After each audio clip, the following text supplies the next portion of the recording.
Kate Mila Balcher. Welcome to Irish Granny Tarot. It's time for our Saturday book, and I know many of you will be delighted to know that we're doing The Custodians by Dolores Cannon. And this book was written in 1999, but it was updated as recently as 2021. I'm assuming her daughter probably does this.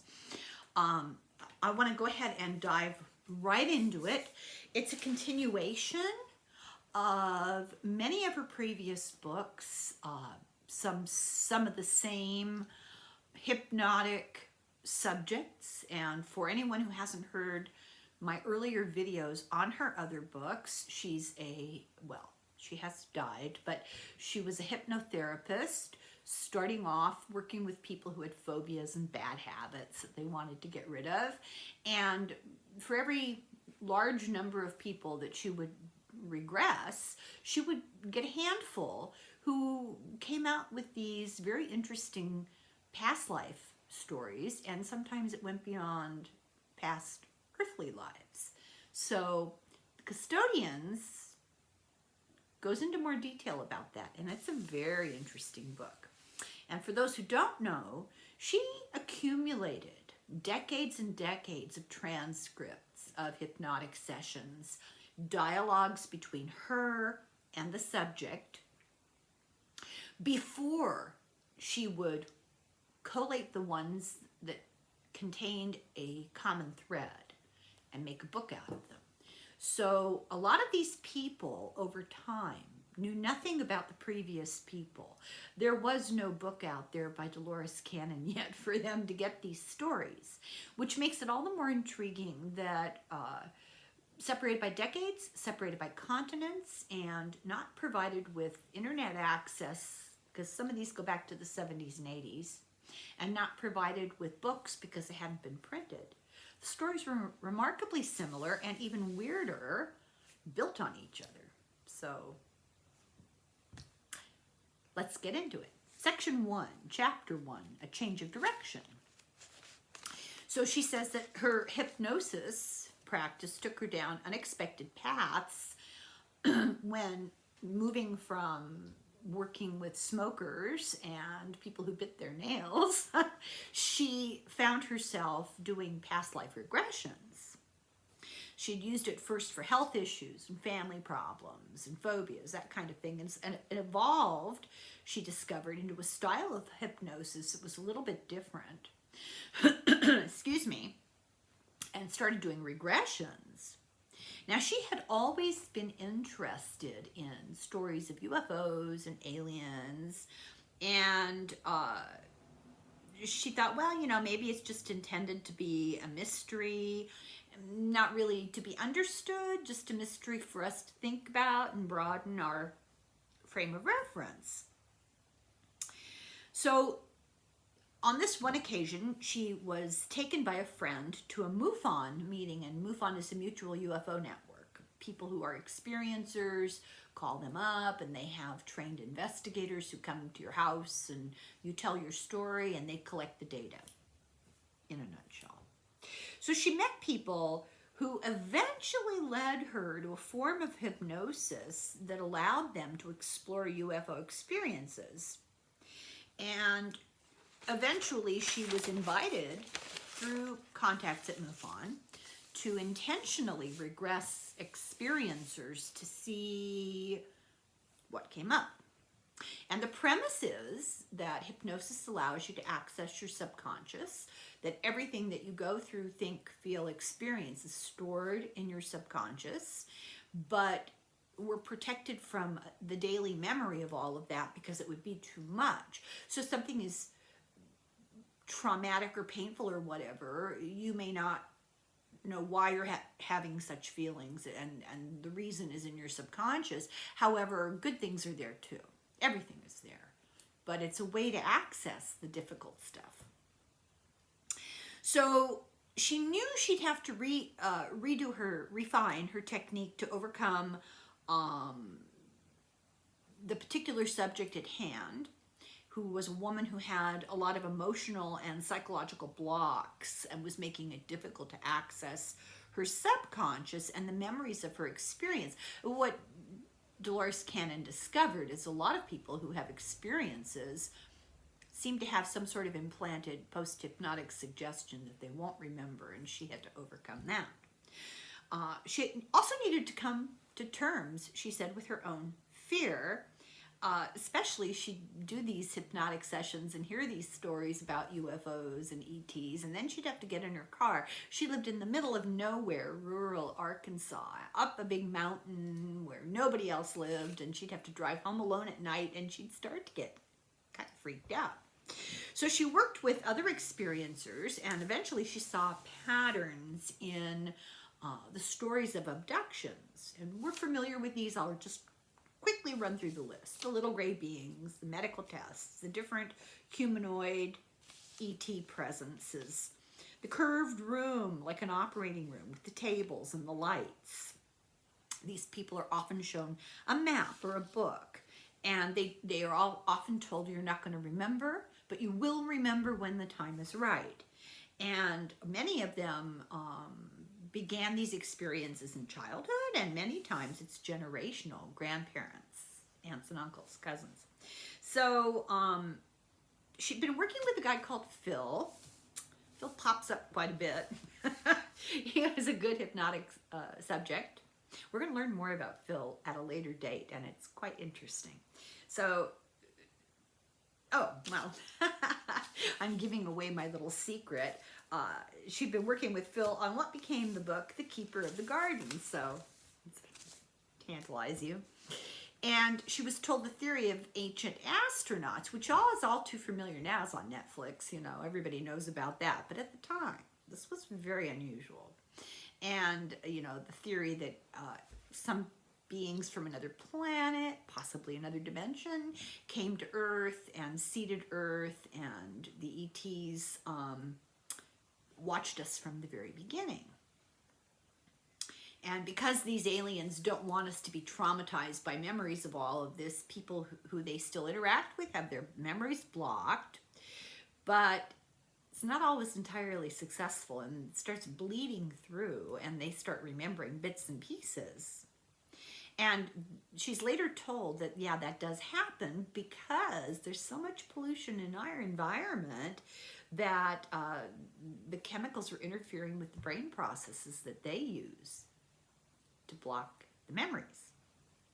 So they really needed to remove the emotion of the consciousness, the conscious mind, to get to the truth.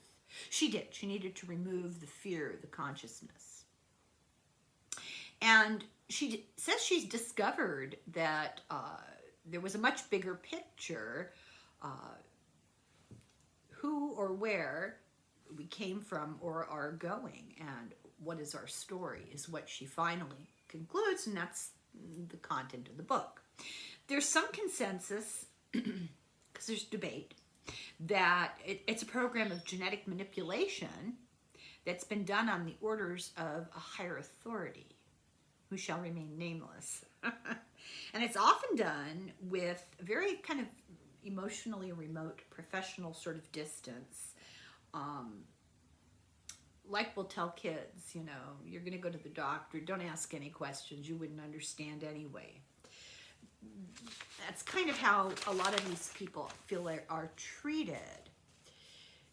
Their experiences of an environment that's like an over-busy hospital. You know, you go in for tests and nobody has time to talk to you, and they come in quickly and take your blood, and they don't chit-chat because they're too busy. They're overwhelmed by the demands on them, and they're desensitized. So there's many different theories and opinions of the purpose of all this. Is this genetic engineering? Are they trying to save us, these aliens? Are they creating hybrids to save their genetics? Cannon thinks it's not being done to us, it's being done for us. She believes it's an ancient original master plan. And the steps of the plan: produce people, nurture them, and then prune the life on the planet, has been going on for what we would experience as eons. And the idea is to create this superior species. We're not talking Ubermensch. We're not talking the Superman, the Hulk. We're talking spiritually. And in order to achieve that, our genetics, it's holding us back. So the problem is that while they were in the midst of this great master plan, a meteor crashed here and it carried disease organisms and it infected people. And they were left with this puzzle, what are they going to do? And they decided that it was better to go ahead and try to save the experiment that they were running. And we were basically an experiment. And to try to minimize the damage. So our brains have been intentionally engineered over time to increase our psychic and intuitive abilities, because as we're going to find out in this book and the next book, if I can summarize it, if I even understand it, there's really not a lot of difference between the physics and the metaphysics of the whole situation. Our intellectual processes, let's say, our human behavior is related to our intuitive and psychic abilities, and they are related to our spiritual development, and it's all of a piece. So we became, over time, less animal-like, gradually, and the important thing to remember is that we do have free will. We're not victims, we have free will. So they became custodians who observed. Because of our free will, they observe. They help us, but they can't affect change. We had the freedom to take our destiny into our own hands. The job was to assure that we did it with no harm to other planets in the galaxy, because everything is connected. Particle physics. And humans eventually screwed up the environment so much. I screwed up, I don't think canon quite use that term, but so much that it's even affecting our bodies, like our biochemistry, our neurochemistry. And they had to get involved again. They had to come back doing tests to determine what was going on, and then do engineering to us to undo the damage. They could also maybe be trying to perfect a human to be moved to a fresh planet and start over. There's that potential, and it may be both things at the same time. So in 1988, so we're talking, she's been cooking this in her brain for quite a long time. She got a mental message, boom, out of the blue, of a concept about why or what the UFOs and the ETs were doing, what it was all about. And she woke up knowing that she had to write all this down, and unlike most dreams, when she woke up, it became more clear. And this is the concept in a nutshell. What's going on is a manipulation of our genetics, and it's for our protection to preserve our species. It's an act of kindness from an advanced civilization, and it shows devotion to our care. Now, if you've listened to my other videos and read her other books, she did 3 books on her sessions speaking to Nostradamus, and he told her that there's a high likelihood that the earth will tilt on its axis and all will be destroyed and most people will be killed. It's not inevitable, though it is part of a larger natural process that's cyclical. It's not inevitable. We can mitigate the damage. There will be survivors, but the survival will be hard, and more will die from the hardships of survival. It's not the end of the world. That's the thing that is, it's not the book of Revelation, the apocalypse. It's the end of our world. It's the end of civilization as we know it, but life goes on. It will completely change life here, but it will change life for the better. And the ETs have assured her that some will be genetically able to handle the challenges of the changes that occur on the planet. For example, solar rays, that kind of thing. And, oh, here we go, atmospheric radiation. And it'll be a new, stronger, different, somewhat different genetically, stronger breed of human. Most ETs are guardians, and they're not willing to give up. Some people are being prepared for survival on another planet, which will feel familiar to them. Now, I get hazy about this because there are different stories, and I had an interesting give and take with John of Aquarian Diaries about this. I was asking him, why am I so confused? Because I'm hearing a variety of different explanations that kind of overlap. Genetically advanced people will be taken to a different planet. Genetically advanced people will go to a spaceship. People who are not energetically more awake will go to a planet like Earth and have to learn. They will die and their souls will go on. They will stay here and have to deal. Just seemingly often overlapping or contradictory stories. And his take on it was really enlightening for me. I really appreciated this. The person who's speaking and giving the message may only be able to say what he or she's aware of, and they may not have a full story. They may be part of one or more of those different groups, and they're only seeing it from their perspective. Or we may not be ready. It might mean some people might completely comprehend this. I'm scratching my head. So anyway, some humans are being prepared for survival elsewhere, and this new planet will feel familiar to them. Some will be prepared for survival here to help the other survivors. We will understand eventually, is the message, that ETs are our ancestors and caretakers. So she had some observations about this. This realization has changed how she looked at people around her. She foresees future humans doing something, seeding, or doing the same thing, seeding and nurturing new life to revive dead plants. And she could see us eventually relating to our future creations the way that ETs relate to us now, as a great experiment to preserve even when it might go awry. So she gave this quite a bit of thought. This could easily continue for eons with us in the role of watchers. Who knows? What if this new species became a threat and had weapons? Would we let them destroy the world that we created? No, we wouldn't. And perhaps that's what's happening with intervention on the part of others, ETs, with us. We would be preserved.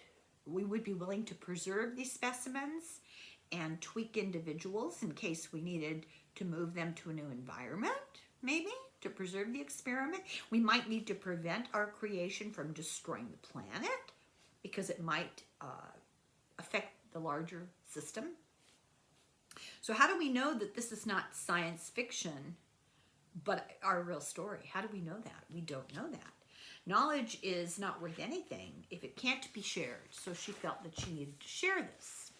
So now we're on chapter 2, condensed or distorted time.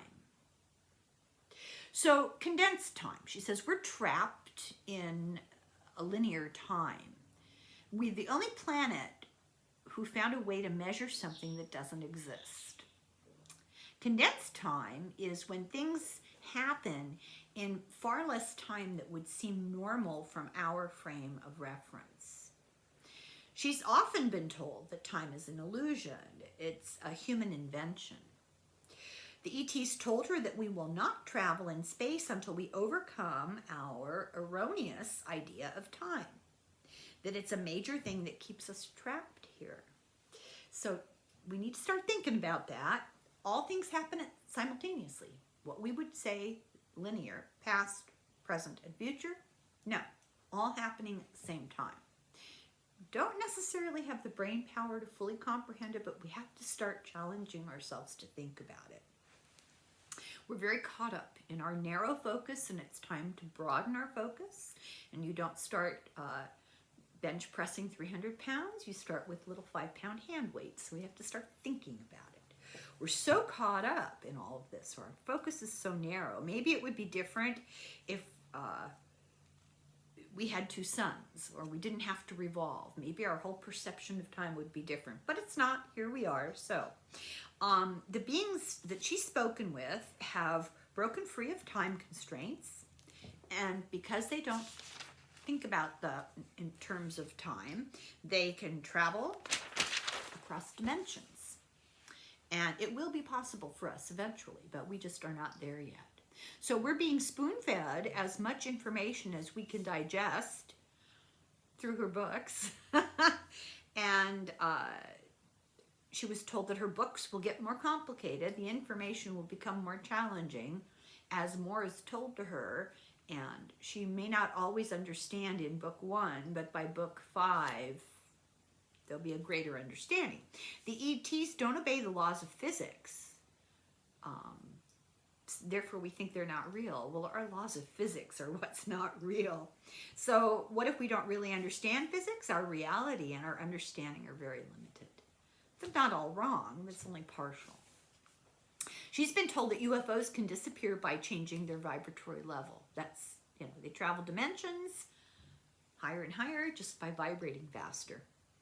It's like the blade of a spinning fan. Turn on a fan and watch the blade sort of disappear, or look at a rotating wheel on a car. You lose the whole concept of the hub, because it's moving so fast. These ETs don't live all on other planets, but in other dimensions. But other planets can be other dimensions. And what we'll eventually get to is some of these planets that we think are without life actually are teeming with life. It's just on a higher level that we can't see. So many are just pure energy. She was told that the small grays, most of them are clones. They're not all exactly the same, but most of them are clones. They're manufactured. It's because it's easier for them to deal with the lower vibratory level of the 3-dimensional weight of our planet. So they don't suffer from it as much as some of these more advanced beings do. The average person is not able to adjust to being in one of these big motherships, which is why they do it. It's why there'll be a big mothership, and they're there, but we can't see them. And they send these little ships down because they can control better the vibratory level and the atmosphere and the gravity. And the physical body couldn't cope with the advanced situation. People come to her with lost time, and she said it's important, she realized, to recognize that it's not always alien abduction. It can be trauma, and hypnosis helps her to figure that out. Once she gets to dig into somebody, she's able to figure it out. She tells about a subject who was out with a date, a woman who was new to him, and he got abducted with her. She was the real interest, the target. She actually was this really high-powered person who worked with military secrets, and they had interacted with her a lot over the years. He had no idea, but since they got their hands on him too, they scanned him too. And he said this was the only time that it had happened to him. So proximity, right? So here's a subject from 1987.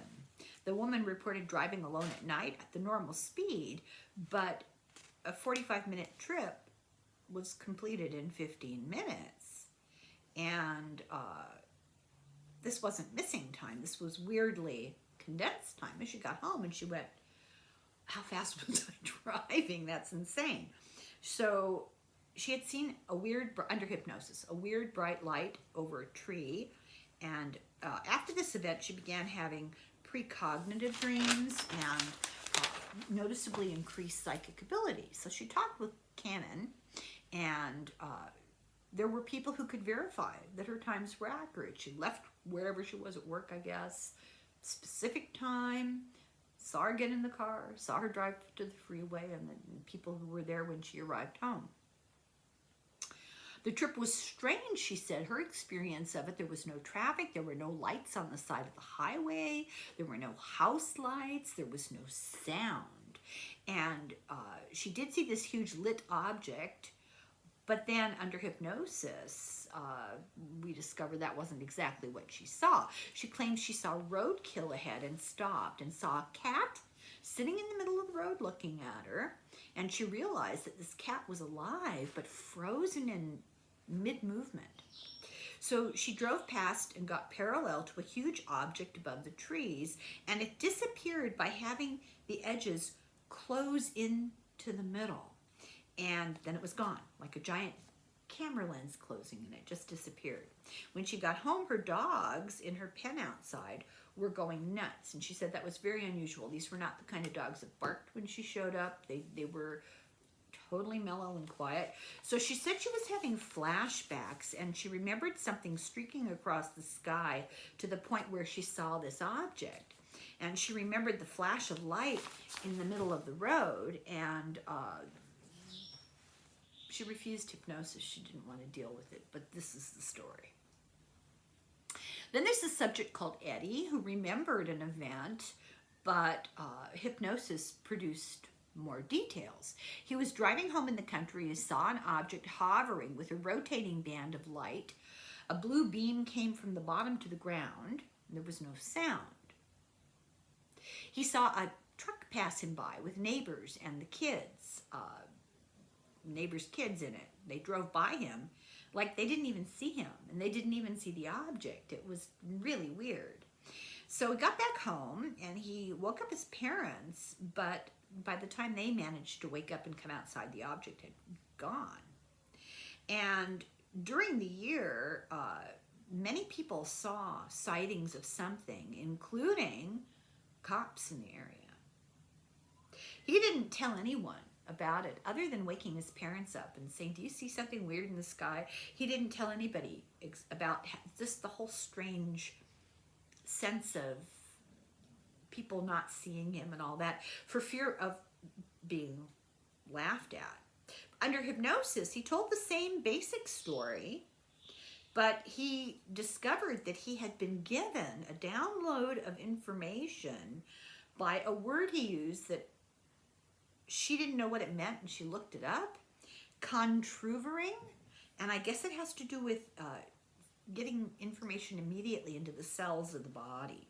Cannon says that many people with sightings and lost time, they're not abducted because the sighting itself is enough for them to have information downloaded.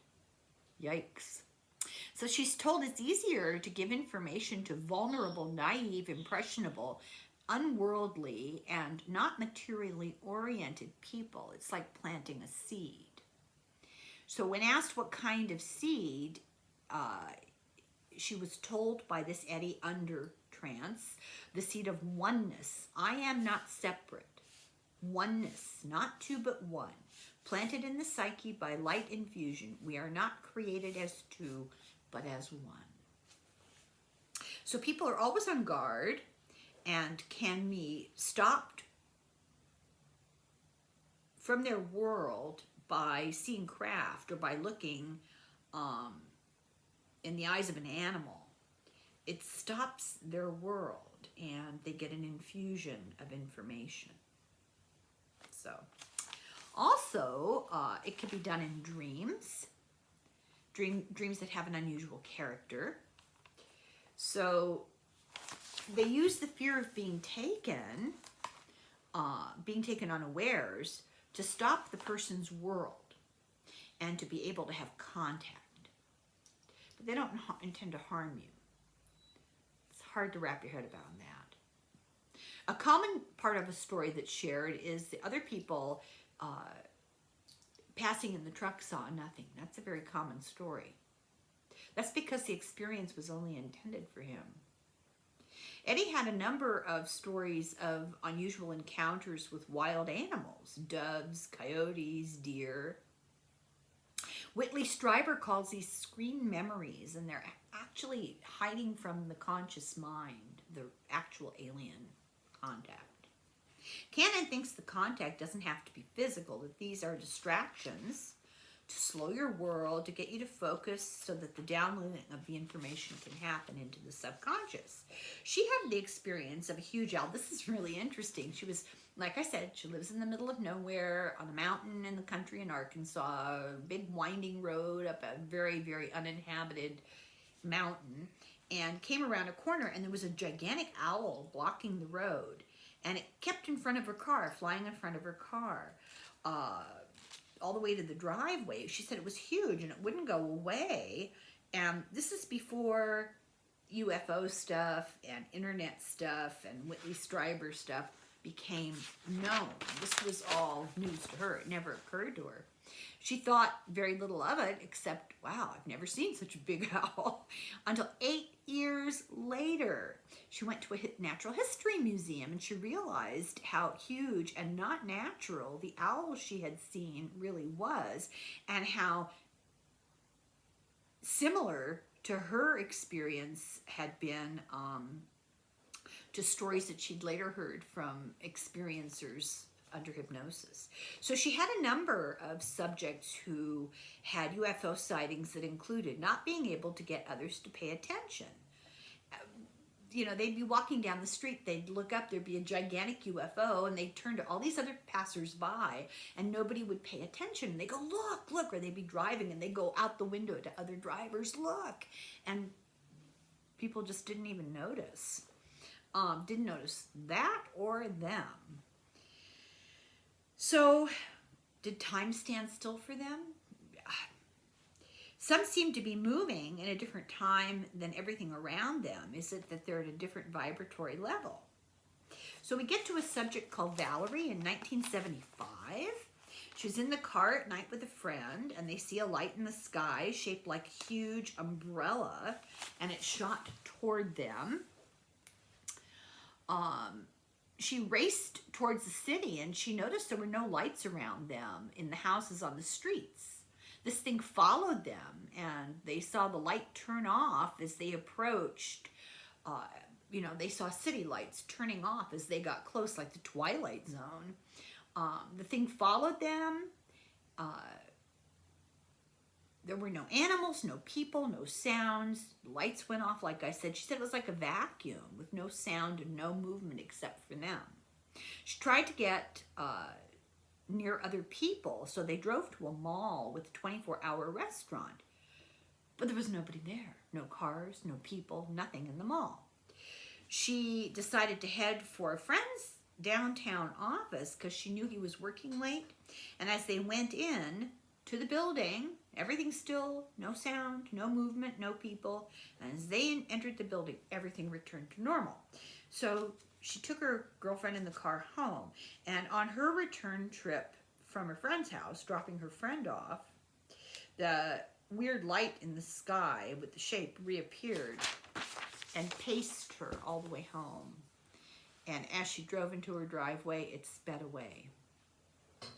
Under hypnosis, she remembered some details, but her memory was the same. It felt like a time warp. In the deep subconscious, Cannon is told that this subject, Valerie, was being observed and measured. Technology was used. It was very advanced remotely. They were doing tests just to gather data, information. And it's an example of two things on different levels happening simultaneously. She's driving along, but she's also being studied. And as she's driving along, she's doing it at a completely different vibratory level than everybody around her.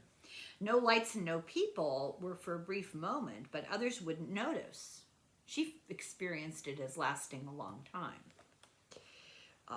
But it happens in an instant, and it's because time is condensed and not lapsed. She didn't lose time, it was just condensed. And they get information from her soul memory, her thought processes, her conditioning, and her reality. She got understanding from them into her subconscious, and it was actually a gift, a blessing, and a confirmation that there is more to life. And whether she's aware of it consciously She's aware of it internally. Nothing harmful happens. And Canon is told that most people, most of us, live in a constant dream state, and that this sort of an encounter and this knowledge, this information is a gift and it's a good thing. And she's part of a larger plan, and she's connected to the light. People who remember, not the light, but the light. People who remember negative experiences are creating the perception of negativity because these encounters are really for the good, and what they're really experiencing is their own fear. Negativity is an illusion, and you can stop it and move yourself into the positive, but it requires, an awareness that that's what you need to do, and then the effort of actually doing it. Fear makes it seem negative. It's not really negative. Man is working with other beings to benefit humanity. Man is a co-creator with God, and other beings come here with love. They come at our time of need, and it is now our awakening. Chapter 3. Things are not always what they appear to be. Well, yeah. So Stryber was the first to use the term screen memory, which was a superimposed memory to help ease the fear and the trauma. And they often are animals: deer, cats, owls. We talk about subject named Brenda, who was stopped by a snowy owl in the road, which flew over her windshield really, really close. She turned to look back at it. When she looked forward again, it was suddenly dark, like time had gone by. She was shocked. She got home and she discovered she'd lost an hour and a half. And she noticed for days after, she had a strange physical effect on electronics and electrical appliances. She had never been able to wear a watch, but this time the TV, the clock, the computer, the microwave, all kinds of other appliances were acting strangely. And she was much more sensitive to sound. She heard weird beeps coming out of her telephone, and she would answer the phone before it rang because she knew it was going to ring because she heard these weird beeps. She heard screeches from the mall, the store security system, and this went on for 4 days. It was really kind of annoying. Under hypnosis, she recalls that she was driving the truck, and what she saw was not an owl at all. It was a glowing white man about 6'2", like a classical statue in his face with rays coming out of his eyes. And he swooped down up over her windshield, and she opened her window to ask him if he needed a ride, because that's normal. And she didn't feel any danger. She realized under hypnosis, oh, I asked him if he needed a ride. That's kind of weird. But she didn't feel danger at the time. He told her that his transport was on the other side of the hill, and he told her this telepathically. And she asked him, who are you? Are you an ET, or are you from a higher plane? And he said, I'm from the Council of Elders, that I came to check conflicting reports from different groups of ETs about the Earth's readiness and development. I'm on a fact-finding mission. There was a big debate going on intergalactically. Should we just leave the Earth in ignorance? Or should we bring them into the light and health and knowledge? Our ignorance is about the denial of ET life. And then he told her that there was really nothing for her to do, to go home. He waved his hand, and she forgot everything. He'd been appearing to random people to judge the likely reaction that people would have if they, showed up. So she said to him, there really is ET life? And he said, yes, and it's varied, and it's waiting for us to get our act together and join the galactic community. They all have different characteristics. Some are belligerent, some are lighthearted, some are humanoid, some are unimaginably different. And he said that you will learn about all of that in a while. And she said the council is not, he told her the council is not a location. They just meet in a big ship, and other ETs are afraid of human aggression. They don't want to come anywhere near us. So if we learn to control this, our future will be bright. Cannon took her into a deeper trance to ask her subconscious, did he really look like a Greek statue? And the answer was he made himself look like that so as not to scare her. He had some weird double thumb and a weird hairline that she did see. His eyes were 100% white. His facial expressions were different. She saw the illusion of simple clothes. He was in a uniform with instruments. She didn't get to see because the instruments, because humans are so technologically immature, we could not handle knowing about these instruments. We couldn't handle them appropriately. I'm assuming that means that we would take the knowledge, if it got out there, and use it for bad things. So this, for example, the example that she was given by the alien is, I can't tell you about this. For example, these South Pacific Islanders who had never seen white men were given a gun and they killed someone accidentally without even understanding it. We're too curious. If we saw it, we'd try to copy it, and that might be a bad thing. The rays were coming out of his eyes because their machinery that they have works through their bodies, and he was scanning. Cannon wrote about hearing of him, of this from other subjects in Legacy from the Stars. So we haven't done that book, so I don't know. Controlling their machinery out of their bodies. Certain individuals are earmarked to be first contact if they do decide to come. Try to get people okay about it. One of those people was Da Vinci. The ETs know who they want to contact, the kind of people that they choose, and this kind of leaves pretty much most of us out. High IQ, so there we go. Open-minded, willing to learn, spiritually advanced, in contact with higher planes, and striving to improve. So not a lot of people qualify. And despite the obstacles, they could overcome things that they don't have without harming others through positive means. Like, how do they problem solve? They're watched all their lives. They're contacted occasionally. They usually don't remember any of it. They're kept track of through mental emanations and auras. The first contact with this woman was when she was 9, and they inoculated her, but not any other time. They injected a substance that helped to increase her perceptions and make her more sensitive to esper, which is what they called psychic abilities. They use an instrument like a silver tube, and it does leave a mark, including a small silver ball that leaves a small silver ball, and it acts as a translator for telepathic communication so that the people can understand the ETs. And it's often positioned in the arm between bones so that the bones block an X-ray. Different ETs have different goals and may use different instruments and put in different things to contact people. The council is not always approving of what gets done to us. Those who put it in her look silver, they're hairless, they look emaciated, they look like people with big eyes, and they're gentle. There are many legends and myths from early people seeing wide varieties of ETs.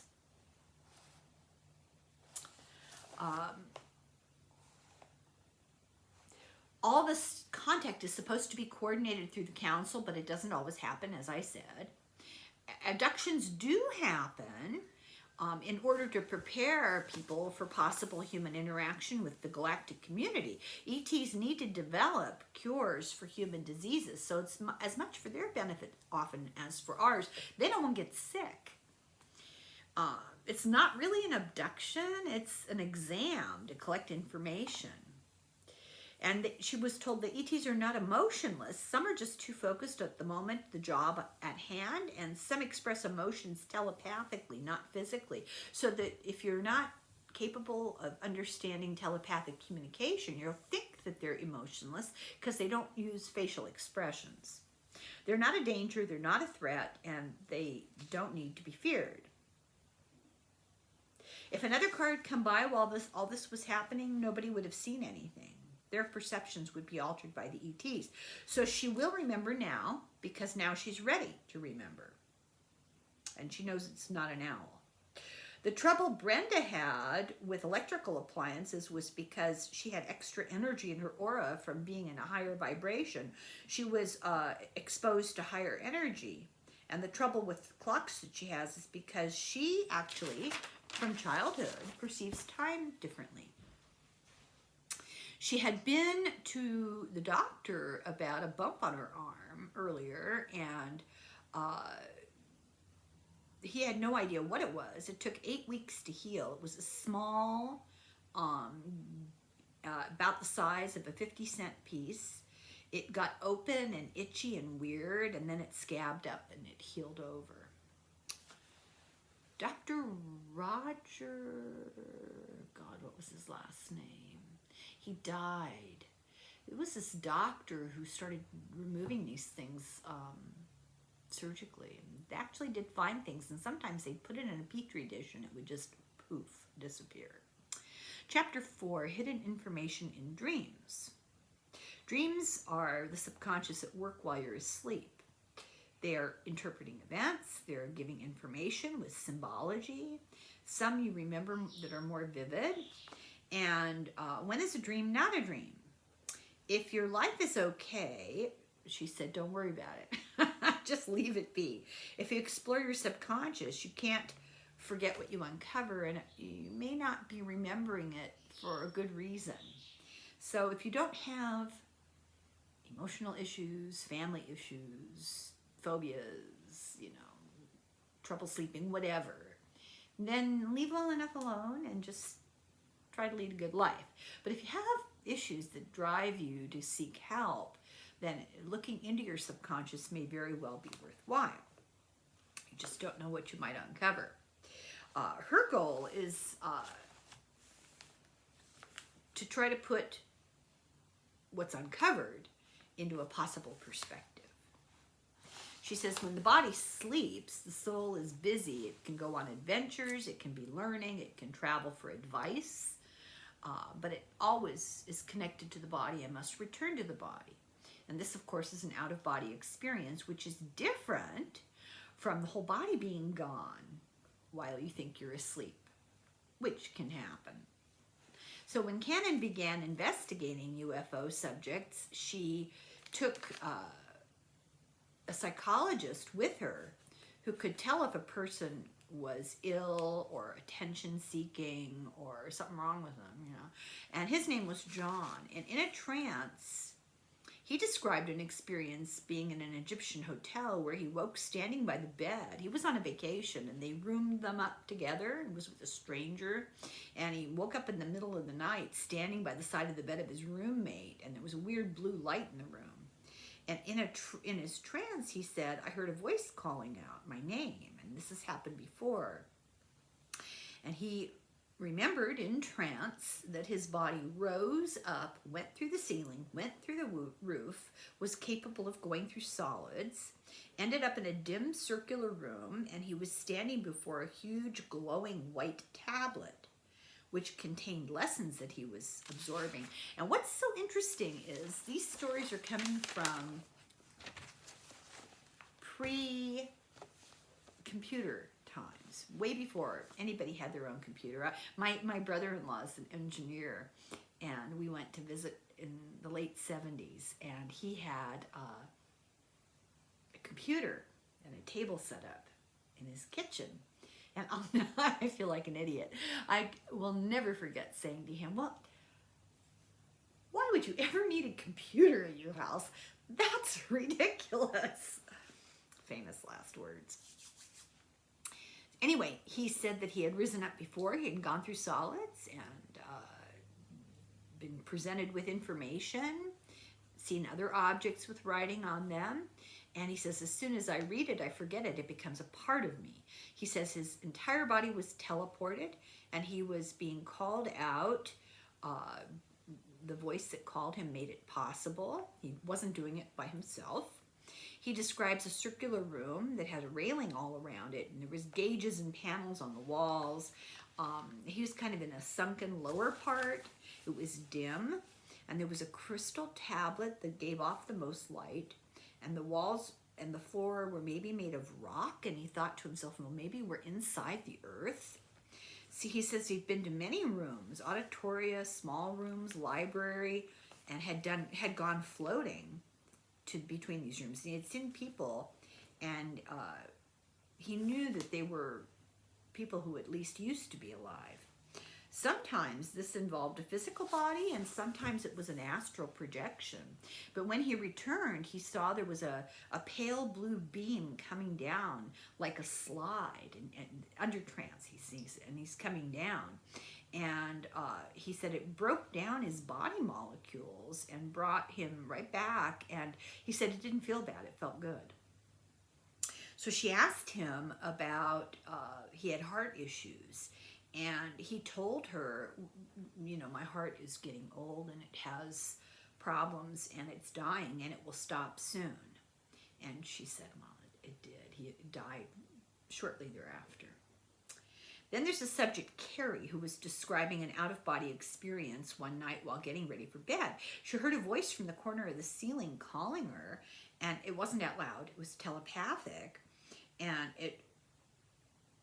she said she started to feel like a wet towel and floated limp like a wet towel out of body in kind of a mist. And the mist had eyes that were very loving. And she found she was no longer in her room. She was going up. Then she's shown 5 scenes. A body of water. She was floating above this body of water. The water was in turmoil. The waves and the sky and the water were green. And there were thousands of dead fish. And 2 white birds flying over it fell dead into it. Then she saw a demolished city with hundreds of thousands of people sick. She was feeding them and trying to help them, and she knew that she could not get sick. She asked, why me? And she was told, this is not shown to you for you to fear. This is why you were sent to earth. You must be prepared. Don't be afraid. You're prepared for this. Then the next thing she knew, she was back in bed and scared, not knowing what happened, but she knew she hadn't been asleep. She didn't remember any of this. This is all remembered under trance. She called 5 ministers, and she said that was a bad idea because they all told her she was mentally ill. So for 3 years, she was totally freaked out. She'd been told that other things in her dreams had come true. So she knew that what she'd experienced, this weird event, would happen. So Canon coaxed her into telling about the other dreams. She had a nightmare that was vivid that scared her in September of 1963. She was at the University of Texas. She was 19. In the dream, she was in a curved room with rows of incubators full of weird-looking babies with huge heads and eyes and shriveled bodies, and they were submersed and they were growing. The babies were able to communicate with each other telepathically, but they had huge vocabularies, and they had pearlized translucent skin. A woman came in and dropped a capsule into one of these containers, and the capsule contained the seed of a baby. The woman dropped the capsule. She didn't put it in a container. I got that wrong. She dropped the capsule on the floor, didn't realize it. Carrie picked it up and put it in her pocket, but the babies all got mad at her. They knew telepathically, and she couldn't have it. She woke up. So she often had parts of this dream and felt exhausted, like she worked all night in this nursery. So she agreed to hypnosis, and in the trance, she said she was sitting in bed and suddenly felt dark and heavy and encompassed by big love. She was told, don't be afraid. She felt the presence of an entity with eyes in the mist, and she describes exactly what she remembered. She cries about the sick people. They looked gray, yellow, blue in color. They had no hair. They were skinny. Some something nuclear had happened, a cloud, not a war, like a storm, and it got in the water and it killed the fish and the birds too. She was told by an entity that she had to remember that she knew she wasn't asleep. So then she went into this room with incubators, and she had on an apron, and she was scared of looking at the weird babies. And she knew that one of the babies would tell on her because she'd picked up that capsule. All the tanks of fluid were connected to each other and the wall by tubing and hoses. The woman who came in and out was regulating everything, and Carrie's job was to check the temperatures. She'd worked here a lot. The woman put the capsule in water with a pinch of something from a small bottle, and a baby grew. Carrie says it's like a big military hospital that's very strict with taking orders and such, and that they come at night when she's asleep, and the next day she thinks it's a dream, but it's not a dream. She's been doing it since she was about 14. She has no choice, but actually she did agree to do it. She just doesn't remember. She's seen adults of babies, very tall, skinny, huge, dark eyes, skinny jaws, their skin kind of purpley gray, and she can see veins through their skin, and their arms are really long. And her job is to reach in and turn and untangle the babies in the fluid. And the fluid is more like a lubricant, like a gel. And their thumb is high near their wrist, so they're different.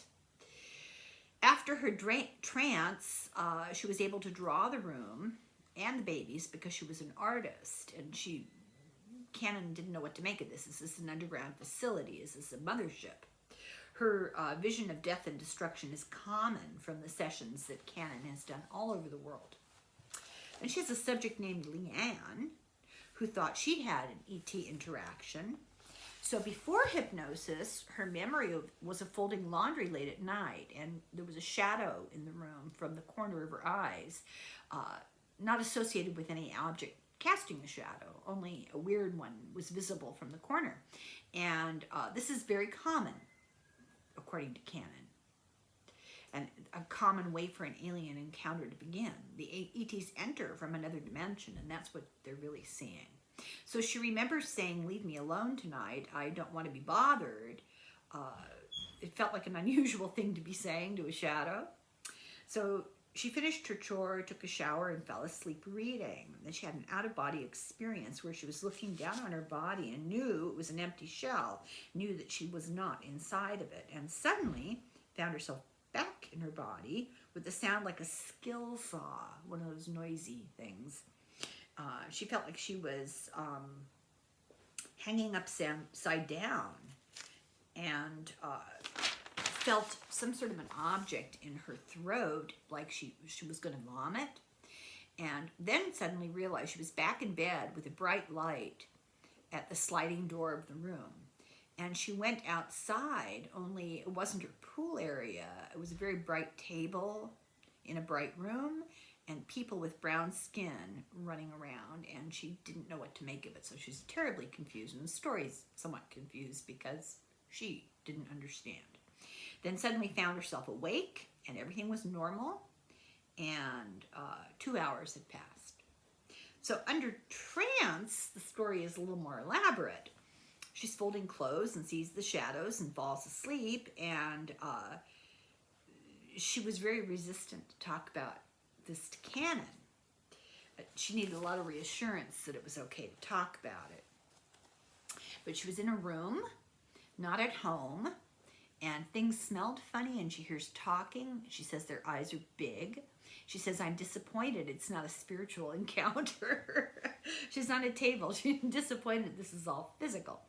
And she says their skin is tan and leathery. They have long arms. They're not tall. They have no hair. They're like the grays on communion, only they're wrinkled at the joints. They have big almond eyes, no whites of their eyes. They have large pupils with a dark iris, holes for a nose and ears, no lips, no teeth, 3 fingers, 2 fingers and a thumb. Their feet are flat with no toes and no nails. And she describes, trouble describing being poked and scraped internally with a long tube. So she didn't want to talk about it.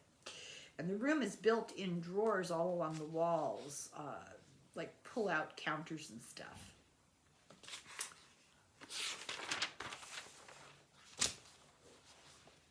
So three beings are communicating with some kind of weird tonal language, like a music. It's kind of mechanical. They took samples from her, so she knows it's some sort of a scientific exam. One being calms her down with his eyes. And she describes for Canon the symbol on their uniform. There's a light coming from the ceiling and lights coming from the walls, like radiating out of them. And a railing around the room, and it's an observation window in part of it with beings looking in. She describes monitors, microscopes, instruments. She describes that what we would obviously now know were like computer screens, but at the time they didn't exist. So she thinks she was teleported on a light beam. There were two types of ETs, the experimenters and then a bug-like one who was in charge. That looked like a praying mantis or a fly. And this has been reported by other people too. So these little beings are not too smart. They're like recruiters, like drones. Anyway, she's told, we'll see you again, and she's brought home. And when she wakes, she drew the insignia from inside the room and outside of the craft. So let me show you that.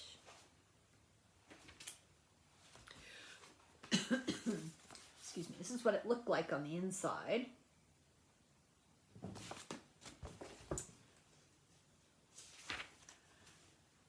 And this is the outside of the craft, and the other thing on top is the insignia. I could have drawn that, and I'm not an artist. I'm just saying. She remembered a burnt zinc smell.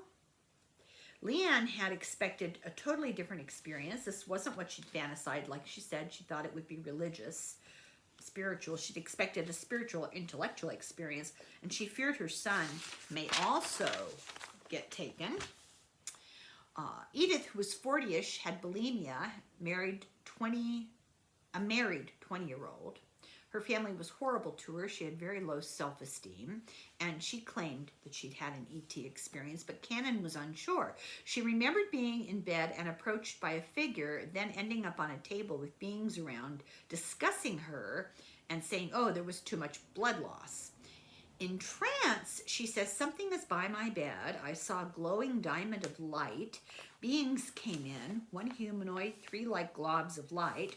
The human one used glowing objects to surround me with light, and I was teleported. She was inside a large ship in a bright room on a table surrounded by small, darker creatures. They repaired the bleeding in her stomach and told her, don't damage your body, it's special. They sealed off the bleeding with light. They injected better blood cells into her for more oxygen. She woke up the next morning in bed and realized she'd done damage to herself by her bulimia. She was told by her doctor that her blood count was so low she should be dead. The ET told Cannon that they made her blood better, able to carry oxygen, and they actually helped her and did not hurt her. I'm running late, so I'm gonna stop here. That's the end of video number 1. And shortly we'll do the next video. So thank you very much for watching. Slung the foil.